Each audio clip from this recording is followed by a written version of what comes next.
Details లోకి చూస్తే నల్గొండ జిల్లా చండూరు మున్సిపాలిటీలో ముదిరాజుల ఆత్మగౌరవ సభను నారబోయిన రవి ఆధ్వర్యంలో ఏర్పాటు చేశారు. మునుగోడు నియోజకవర్గ టికెట్ ను ముదిరాజులకే కేటాయించాలని నినాదంతో భారీ ర్యాలీ నిర్వహించారు. మునుగోడు నియోజకవర్గ బీఆర్ఎస్ నాయకుల రవి ముదిరాజు మాట్లాడుతూ అధిక జనాభా అయిన బీసీలకు మొదటి నుండి అన్యాయం జరుగుతోందని, అలాగే రాష్ట్ర వ్యాప్తంగా ముదిరాజుల 60 లక్షల జనాభా, మునుగోడులో 40,000 జనాభా కలిగిన ఒక ముదిరాజ్ కూడా సీటు కేటాయించకపోవడం బాధగా ఉందని ఆవేదన వ్యక్తం చేశారు. నియోజకవర్గంలో ఓడిపోయే వారికి సీట్ ఇచ్చారని మండిపడ్డారు. మరోసారి బీఆర్ఎస్ అధిష్టానం పునర ఆలోచించి ఎస్సీ, ఎస్టీ, బడుగు బలహీన వర్గాల పక్షాన ఉన్న నాకు అభ్యర్థిగా నారబోయిన రవిని కేటాయించాలని కోరారు. అలాగే ఈ కార్యక్రమంలో బిత్తిరి సత్తి పాల్గొని ముదిరాజులు ఐక్యంగా ఉండి మన హక్కులను సాధించుకోవాలని అన్నారు. మునుగోడు నియోజకవర్గంలోని 7 మండలాల ముదిరాజులు పెద్ద సంఖ్యలో పాల్గొన్నారు.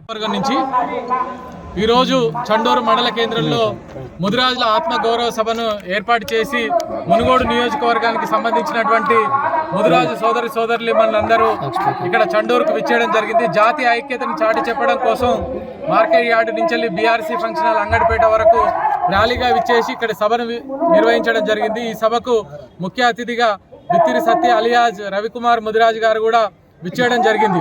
అత్యధిక జనాభా కలిగినటువంటి మునుగోడు నియోజకవర్గంలో ముదిరాజులు 34,500 మంది ఓటర్లు ఉన్నారు.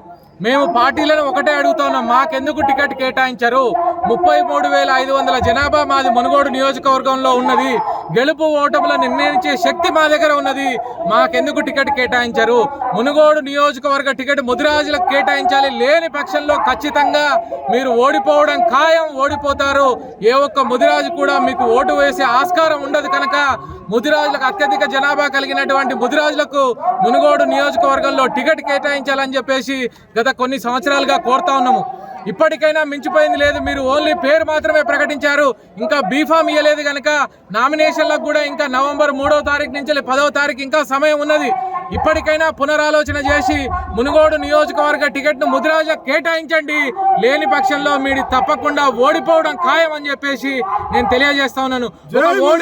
ఒక ఓడిపోయే వ్యక్తిని తీసుకొచ్చేసి ఇక్కడ మా తలపైన పెట్టి బై ఎలక్షన్స్ లలోనే ఓడిపోతాడు అనుకున్నటువంటి వ్యక్తిని ఇక్కడ తీసుకొచ్చేసి మీరు మా తలపైన పెట్టి రుద్దుతా ఉన్నారు. మీరు తప్పకుండా ఆలోచన చేయాలి. ఒక 100 మంది ఎమ్మెల్యేలు, 14 మంది మినిస్టర్లు వచ్చి ఎంత కష్టపడ్డా కానీ సిపిఎం పొత్తుతోటి ఇక్కడ మునుగోడు నియోజకవర్గంలో బీఆర్ఎస్ పార్టీ అభ్యర్థి ఓన్లీ 10,000 ఓట్ల మెజారిటీతోనే గెలిచాము. అంటే మీకు అర్థమైతే లేదా? ఒక 10,000 ఓట్లతోటి బై ఎలక్షన్స్ లో సిపిఎం పొత్తుతోటి గెలిచినటువంటి అభ్యర్థి ఇప్పుడు జనరల్ ఎలక్షన్స్ లో ఎలా గెలుస్తాడని చెప్పేసి మీరు ఆలోచన చేసుకోవాలి.